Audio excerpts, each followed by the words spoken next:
উঠাইছিলোঁ তেওঁ এতিয়া যি হিমন্ত বিশ্ব শৰ্মাদেৱ ডাঙৰীয়াদেৱে আঁচনি উলিয়াইছিল অৰুণোদয় আমি খুবেই সুখিত কিন্তু সেই আঁচনি আমাৰ মমী দেউৰজা তেওঁ 10 নং ৱাৰ্ড মেম্বাৰ তেওঁ ভৰিয়ে মোহাৰি পেলাইছে এই আঁচনি ইতিমধ্যে তেওঁ সেই লোকৰ ঘৰত 30 বিঘা মাটি আছে ডাঙৰ ডাঙৰ ফিচাৰী দুটা আছে তেওঁলোকৰ শাহুৱেকে জয়মাই দেউৰজাই অৰুণোদয় আঁচনিত ভাগ পাইছে তেওঁ লোকৰ স্বামীয়ে পোৱা নাই স্বামীয়ে ধৰক ঘৰহে পাইছে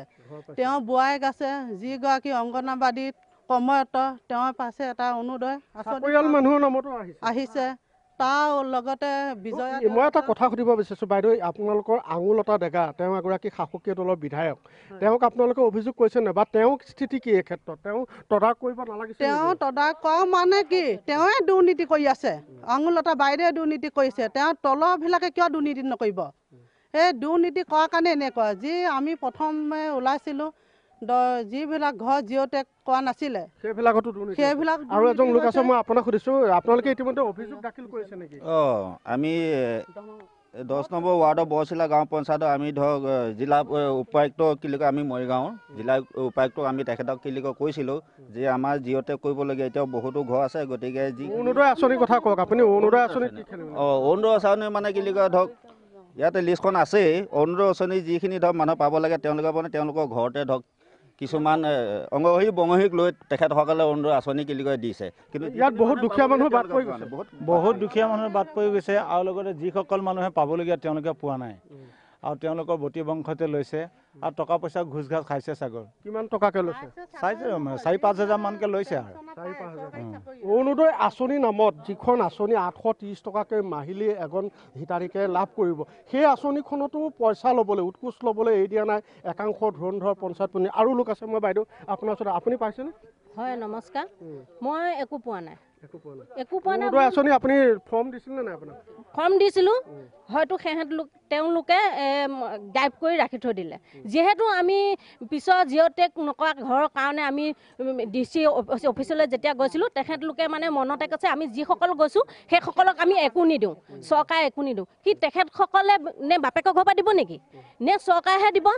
চৰকাৰে দিয়াখিনি তেওঁলোকে দিবলৈ কিয় ইমান অভিযোগ কৰিছে সেই এইসকল মানুহেইতো তেওঁলোকক জিকাইছিলে বিধায়িকা আঙুলতা ডেকাই খবৰ লৈছেনে নাই আপোনালোকে বিধায়িকা আঙুলতা ডেকাই একো আমাক খবৰ লোৱা নাই তেওঁ আগতে কয় কি কিবা যদি অভিযোগ হয় মোক জনাব মই অতি সোনকালে বিবেচনা কৰিম কি আঙুলতা ডেকাৰাণীয়ে কিয় বৰচিলা পঞ্চায়ত 10 নম্বৰ ৱাৰ্ডত কিয় তদন্ত কৰিব পৰা নাই ঘৰ কোনো পোৱা নাই লেট্ৰিন পোৱা নাই তেওঁ কিয় এতিয়া ভিতৰত সোমাই আছে তেওঁলোকেতো যেতিয়া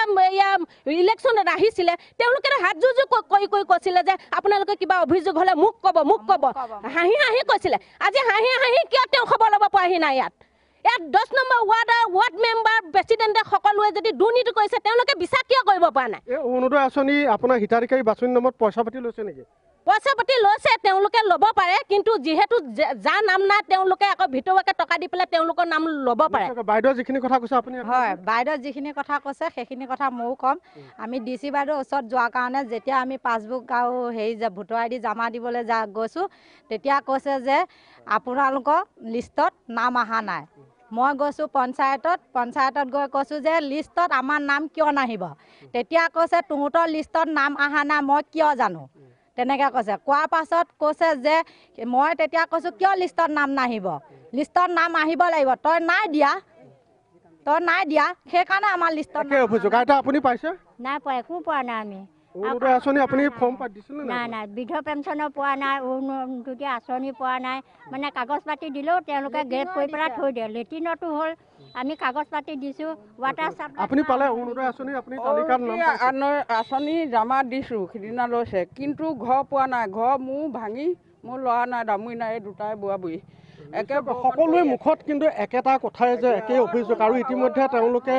আপোনালোকে জিলা উপায়ুক্তৰ ওচৰত অভিযোগ দাখিল কৰিছে নেকি এই সন্দৰ্ভত কৈছিলোঁ ঘৰৰ বিষয়ে কৈছিলোঁ এই অৰুণোদয় আঁচনি আমি কোৱা নাই যোৱা নাই এতিয়া বৰ্তমান ৰিজাল্টটো ওলাইছে যদি আমি গোটেই ৰাইজ গোট খাই আমি হয়তো আৰু তদন্ত চলাবলৈ আমি আৰু ইয়াতকৈ তদন্ত চলাবলৈ আমি ৰাজি আছোঁ কিয় আমি হেমন্ত বিশ্ব শৰ্মা সেই ডাঙৰীয়াক আমি এটাই অনুৰোধ কৰিছোঁ যাতে বৰ্তদুবা সমষ্টি বৰচিলা পঞ্চায়তৰ 10 নং ৱাৰ্ডত যদি তদন্ত নকৰে তেওঁলোকৰ 21 চনৰ ইলেকশ্যনত কিন্তু বৃহৎ দিগদাৰ আছে কিন্তু এতিয়া মই অতি সোনকালে কৈছোঁ তেওঁলোকে যদি তদন্ত নকৰে দুখীয়া শ্ৰেণীক যদি উপকৃত নকৰে তেতিয়াহ'লে পিছৰ ইলেকশ্যনত কিন্তু দিগদাৰ আছে কিয় তেওঁলোক দিগদাৰ আছে